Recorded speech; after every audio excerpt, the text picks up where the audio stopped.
And so I think we pretty much talked through the first initial steps of each of these problems. All right, the hardest part is just getting started, understanding what that first step is. So number one, we just apply, after we separate it and expand it, we can just rely on just power rule to get to our antiderivative. For number two, we couldn't expand through, so we rewrote this as with a set of parentheses, get that u value to show up, identify that u value, go through u substitution, and once everything cleans up, we can just rely on power rule to get to the antiderivative. Don't forget, if you go through u substitution, u is only a temporary variable. We want to bring back our original variable. Usually it's x, but just whatever the problem presents, and then plus c. Number three, careful. Sometimes we see a set of parentheses and we assume that it's going to be u substitution. This one, we can just rely on expansion through. And u substitution is not going to be a catch-all formula, right? If something is meant to be applied using power rule, then it needs to be expanded. We can't, if we go through u substitution, you're going to get stuck. It's not going to clean up in a way most of the time where you can identify that as a rule. So we contribute that 5 root x through. Once we individualize each term, we apply power rule. No need for u substitution here. We are able to leave our answer in terms of x. Right? For number four, our u value is 3x squared. Our derivative is 6x. We make our substitutions. There is a rule for secant squared, right? That's coming from one of our original 6 integral trig rules. Tangent's derivative is secant squared. So integral of antiderivative of secant squared will bring us back to tangent, and then bring back your original variable. All right, number 5. We'll go through u substitution initially, but after we go through that initial round of u substitution, we realize that we can't apply our antiderivative rule just yet. I feel a lot of students would get to this stage and they feel, well, I'm just do my power rule twice, once for x squared, once for u to the 1/2. These are connected in ways that we can't just rely on power rule. We have to resolve that x squared before we can do anything with our calculus steps. So we got to go through a second round of substitution. We know that x can be defined as 7 minus u using the original u substitution arrangement that we started with. So x equals 7 minus u. And then once I make that substitution, there's still, at least I have everything in terms of u, but there's still a little bit of cleanup that needs to be done. I have to expand my, sorry, this got cut off here, but I have to expand that 7 minus u quantity squared, distribute that negative u to the 1/2 through. And once everything is expanded, then we apply power rule. Okay. This is a kind of a minor mistake that students make, but I think because of the fact that students went through 2 rounds of u substitution, or substitution, they feel like they're done, and so a lot of students will leave their answer in terms of u instead of x. I mean, that's just a minor deduction, but just keep in mind that if you're ever doing u substitution, it shouldn't show up in your final answer since it's only a temporary variable. Number 6 is u substitution with definite integrals. Remember, bounds are always the last thing you do, right? It's never the first thing you apply. It's always the last thing that you do. So you go through your substitution, you find the derivative. Once you make your get everything in terms of u, there's 2 ways you can do this. You can either convert everything in terms of u, or bring everything back in terms of x, and then work in the bounds. But just make sure that as you go through your evaluation, that you are matching the variables with the correct variables, right? So if you want to apply your antiderivative in terms of u, or if you want to evaluate in terms of u, make sure your bounds are in terms of u, right? But you don't want there to be a mismatch, okay? You don't want this to be in terms of u and then evaluating in terms of x, right?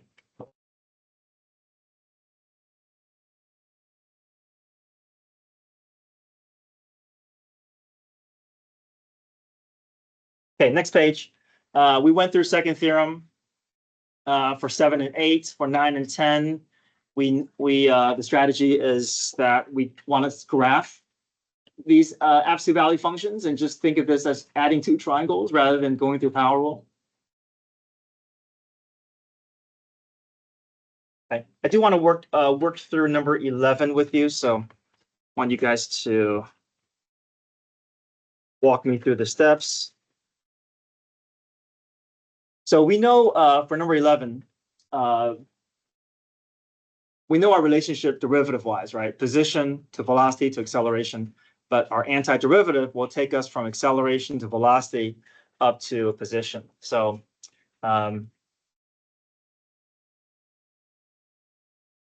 if I want to find v of t, it'll just be the antiderivative of 12t squared plus 18t minus 4.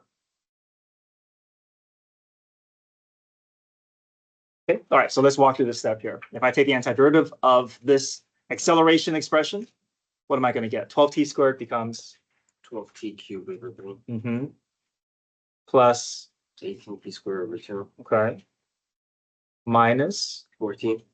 4t, Mhm. and there's also a what? A plus. Oh, plus c. Good, plus c.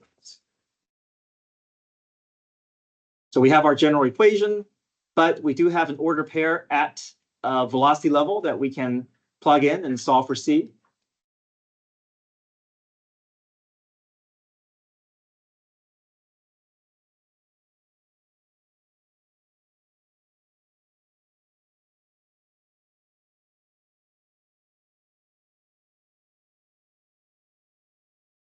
So we know velocity is 9 when t is equal to -1. So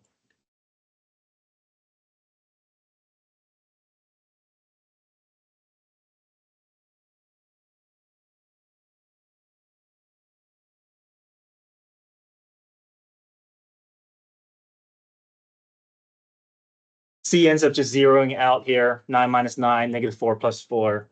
So there's not going to be a constant associated with that. So our velocity is just going to be 4t cubed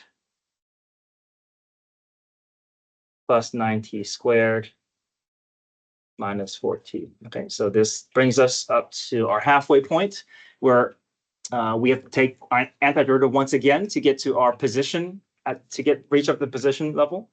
So to find my x of t, I can just take the antiderivative of my velocity function.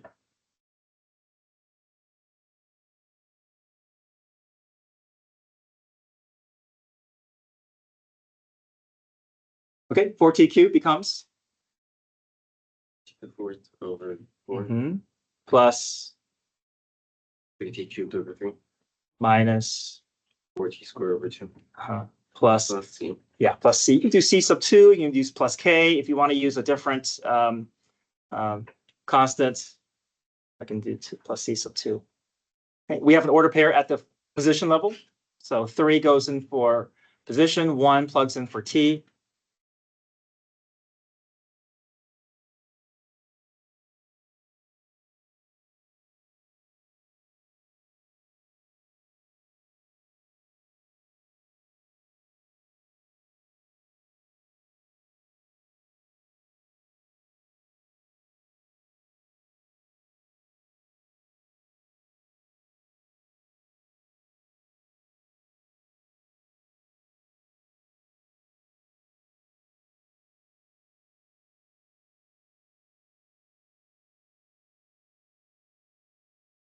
All right, any questions here?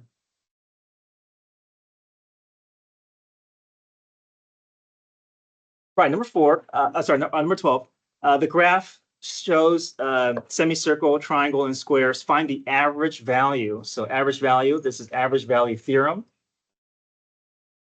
So here's a reminder, average value theorem is 1 over b minus a, integral from a to b of f of x dx. Your a and b values are the bounds of your interval. And we're just really finding the displacements within each of these regions. I think we got to be careful here that you may be seeing other shapes within this diagram, but we're only looking at the region between the graph and the x-axis. So let's make sure we know what we're looking at here. So I'm gonna shade in the parts that we are interested in. So even though you may see other shapes, those are not part of our problem.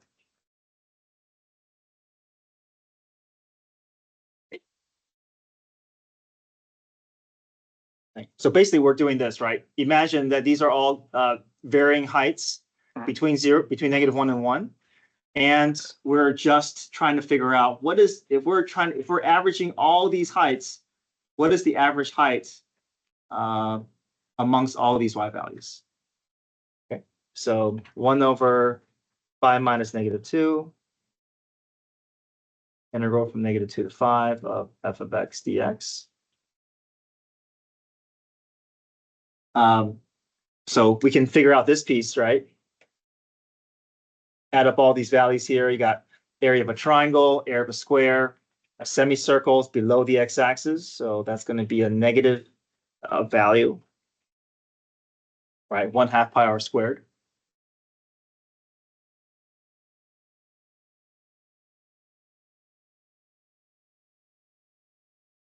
Okay, we total all those values up. That gets us 7 minus pi over 2. And don't forget, we're trying to find the average value amongst all these different y values here. So we got to multiply by 1/7.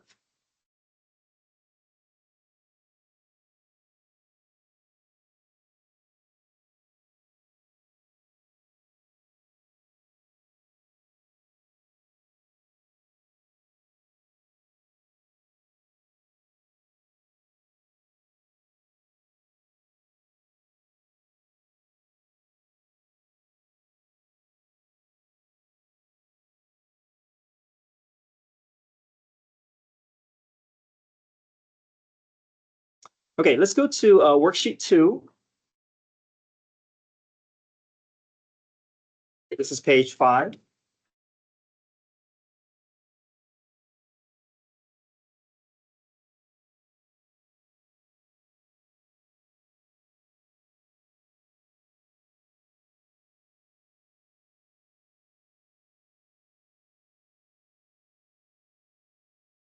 Okay, let's see if we can try. Let's just talk about the steps for 1, 2, and 3. I do want to talk about number 4 in detail, but I think we can try 1, 2, and 3. Number 1, what would your strategy be here? What's your, use substitution, right? There's too many terms in the denominator. We can't split up into individual fractions. We can't avoid use substitution. What's our u value? 2x plus 3. Number 2, use substitution. Now, this looks like it could be arc tangent, right? You got that u squared, a squared. How do we know this is not arc tangent? Okay, there's no gap. Yeah, so if this was x squared and this was like a constant, then there'll be enough of a gap for us to indicate that this will be arc trig, right? So, so this does look a little bit like arc trig, but u substitution will be a good fit for this because our u value x squared will handle this x. Okay, it's off by 1 degree. There's no gap of 2 degrees or more. Gotcha. All right, and how would you handle number 3? Expand it. Yeah, expand and then rely on power rule or individual rules, right?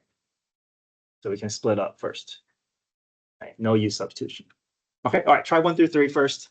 Let's make sure we're good there, and then we'll talk about number 4.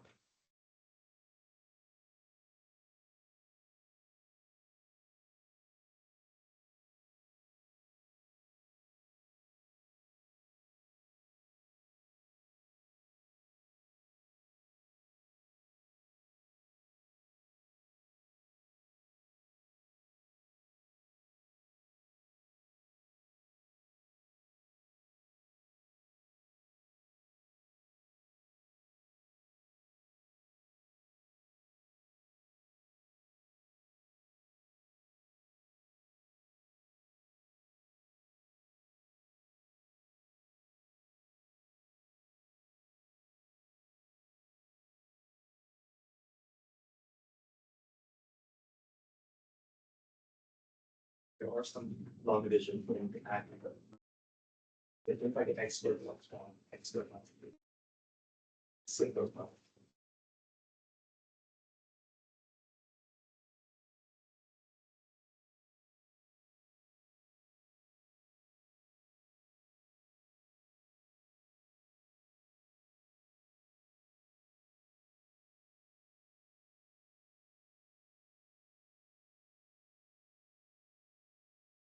He's on the next page if you want to check your progress.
For number three, my answer key showed a little different. It's not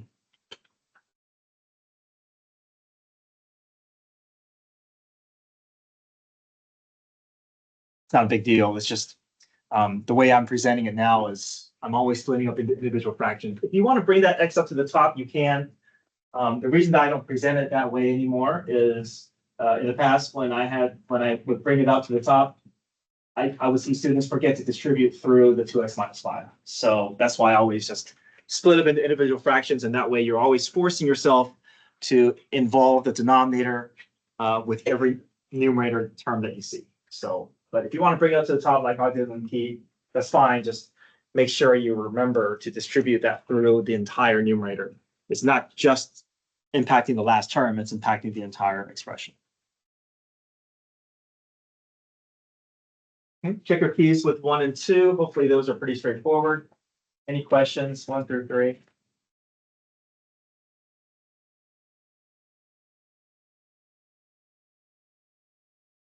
Number 4, my key presents it as use substitution, change your variable, which it works. So I'll show you both ways, and then I think it's good to understand both ways, and then the more options you have, the more decisions. I mean, the more you can decide which one you prefer. So this one, I can let my denominator be x plus 1, and then my derivative is just 1. My dx equals du. But when I make my initial round of substitution, the x is not going away. We can't move forward unless that x is resolved. So I go back and I see, well, u is x plus 1. What if I rearrange this as x equals u minus 1? And if I do that, then I have u over u minus 1 over u. 1's antiderivative, now remember this in terms of u here, so 1's antiderivative is u. 1 over u is natural log absolute value of u plus c. Replace the u with x plus 1. Replace the u with x plus 1 here, so I'm left with x minus natural log of alpha of x plus 1 plus c. But then I drop the 1 and I just put a plus c here. How am I able to do that and let that 1 disappear? Just have this as my general solution. Because one is the what? One's a constant, so I can just let that constant get absorbed into that plus c. It's not wrong if you do a plus 1 plus c, but this is the more general version of the answer. Now, the other option that's available to you is you can also go through synthetic division. So I want to show you that method.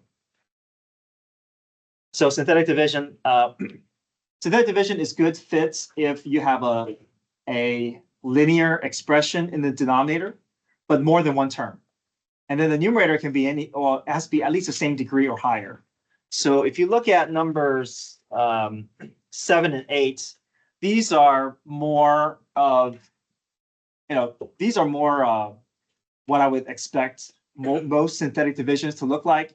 You got either x minus 3, x plus 1, and you got a bunch of terms that are either that are mostly higher degrees than x. Okay, so there's a certain look to synthetic division. Okay, and hopefully after we see enough of them, we can kind of recognize, okay, this is a synthetic division problem.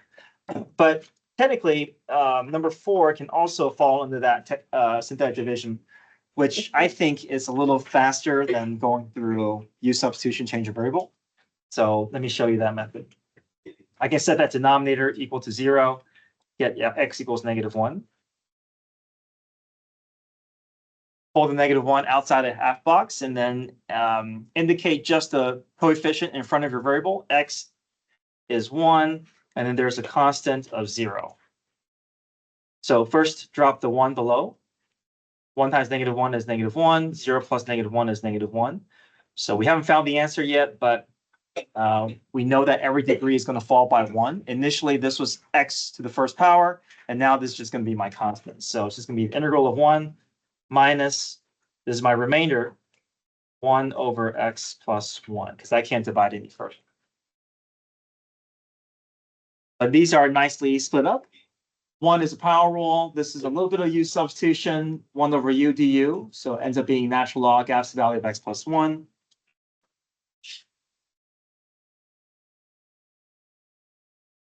So if we go through use substitution slightly, you can. But if you're comfortable with jumping from here to here, I'm perfectly okay with that. But if you want to go through use substitution, convince yourself this is 1 over u du, natural log absolute value of u, and then bring u back in terms of x, that's fine as well.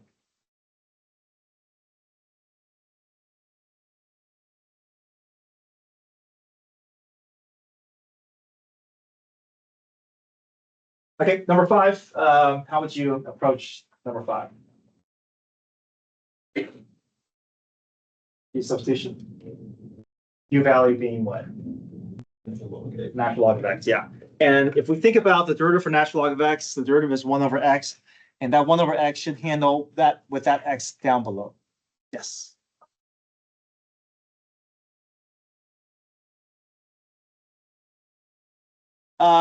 So this is really a 1x plus 0. I just have a placeholder for my constant, so that I'm able to make it down to that remainder.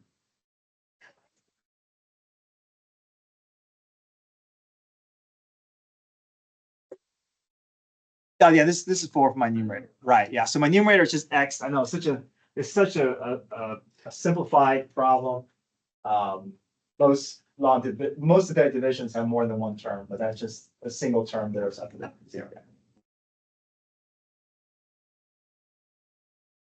All right, try number 5. Your u value is natural log of x. See if you can get everything to show up.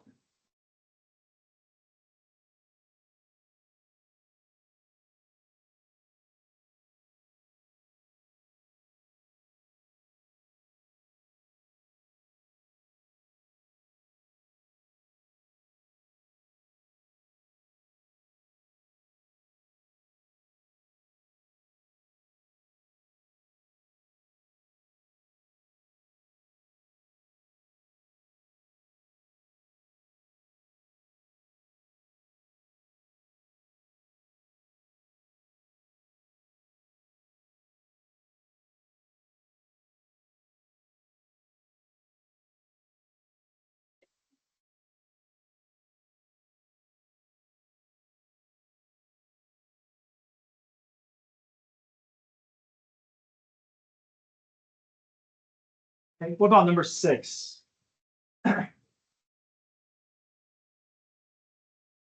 Yeah, use substitution. If we try to expand that denominator out, then your denominator is too much for u substitution, because if we let the entire denominator be our u value, there's nothing to help support the derivative that's going to come out of it. So the parentheses are here to help us. If our u value is just that 1 plus root x, the derivative should handle nicely with root x to match that derivative later. Okay, all right, try those steps. Check with your key.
Okay, page 6.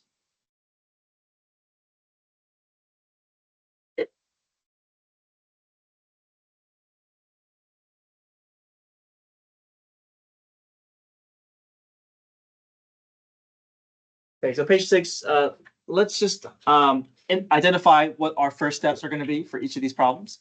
And then I'll have you guys go through. We can skip 13 for now. I'll go through those rules later, but let's talk about the top few here. 7 and 8, hopefully we can recognize these as what? Yeah, synthetic division has a certain look to them, right?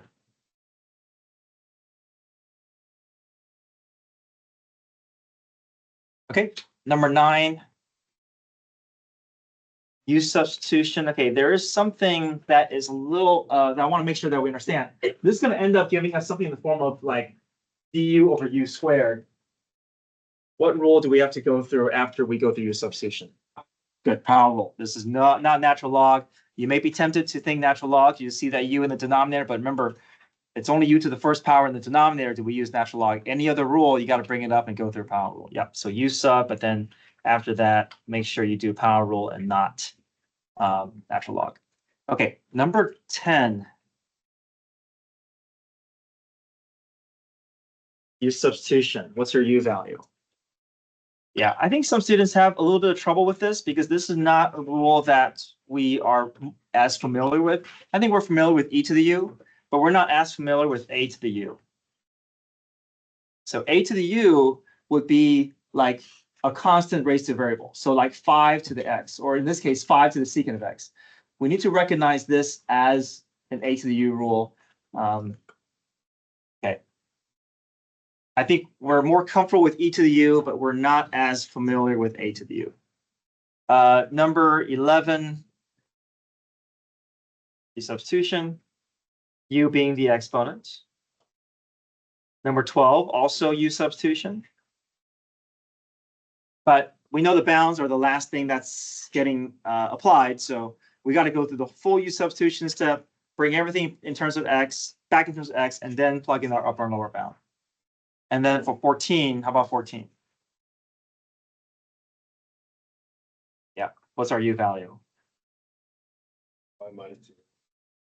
Third power, yeah. And that chain rule will take care of this. And then number 14 is also going to fall in that category of A to the U rule. Okay, let me just remind you here, A to the U is 1 over natural log of A times, oops, my bad. Natural log of A times A to the U plus C.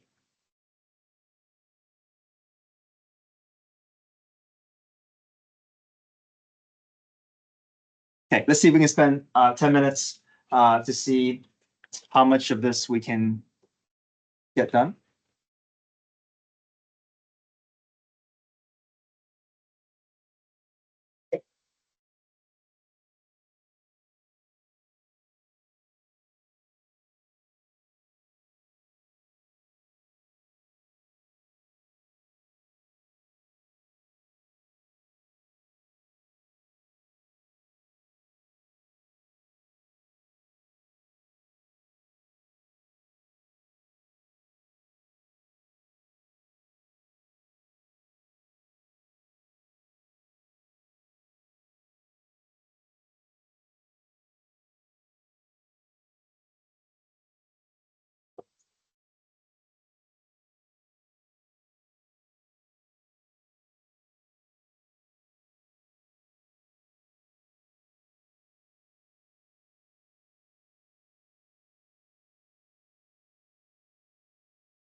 Yeah, they just spawned in.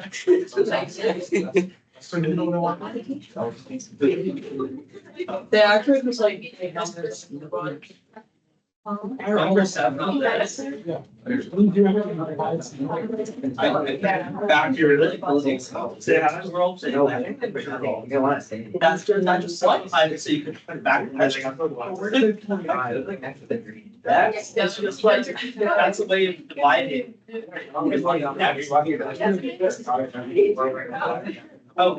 Oh, Max, I got it.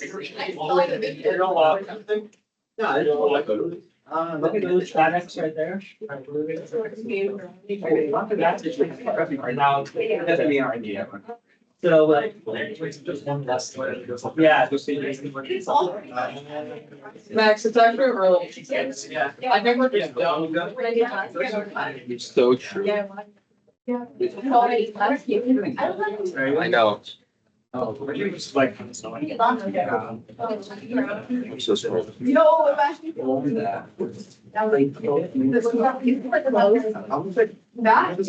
it's close. It's pretty good. Yeah. Yeah, they got. I think I feel like I need to. Like my damn. That's what I'm.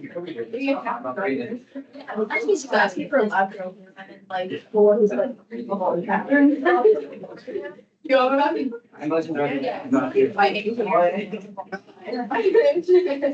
Got your hair. I would need like, those revolvers.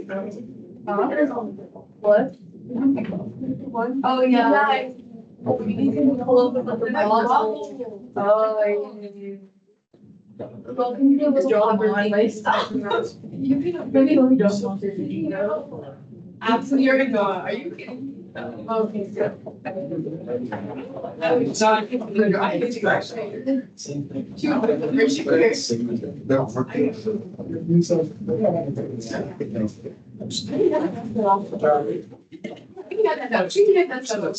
telling us that it's like, it's like the only thing that.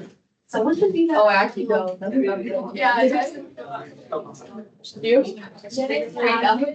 Oh, I did. Or you just gonna say we didn't do it. I didn't do it.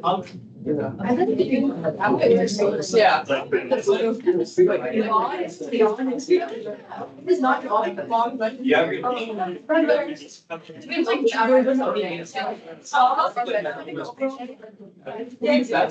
She lets you.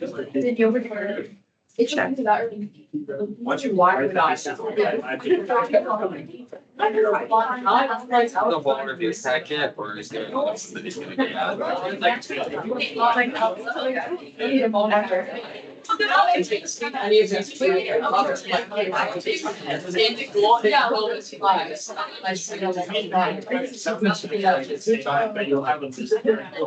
like I'm here.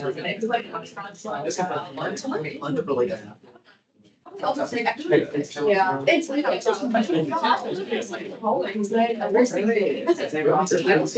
Why did all the people in documents? It's like. Just wait for you. Well. In order to. Yeah. That's what they did. Are you angry? He says, should you get the party? I think that's something. Yeah. Yeah, there's that stuff that they use things in order to. No, I'm Okay, if you guys turn to page 20, very last page of your packet, this is what your, the topics that we want to make sure we're familiar with in preparation for Friday's test. This will be non-calculator portion. So want to make sure that we're comfortable with power rule integrals, use substitution and change of variable, trig integrals. We'll look at some of these tomorrow. Depth integrals involving unit circle values.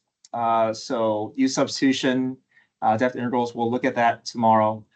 Depth integrals of absolute value functions is where you draw your triangles and you're adding up the two areas of triangles to get to your antiderivative. Even odd functions, we'll practice some more with this tomorrow. Okay. Second theorem of calculus. We saw that with your homework yesterday. Average value theorem, 1 over b minus a, integral from a to b of f of x dx. Exponential function, e to the x integrals. This also involves a to the x, so recognizing how to use or apply rules like a to the u du and e to the u du. Synthetic division problems where there's a part of, or most of it is going to be power rule, but the last piece is usually natural log. Recognizing that. And the arc trig, complete the square, we'll practice that tomorrow as well. So tomorrow's focus, even in odd functions, trig integrals, and arc trig, especially with complete the square. All right, your homework.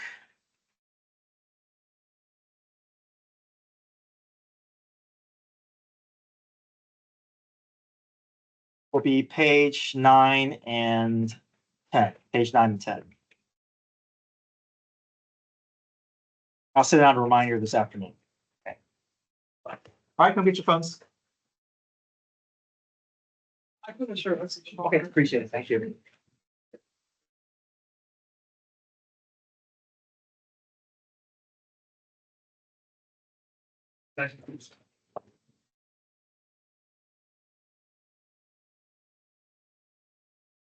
Wait.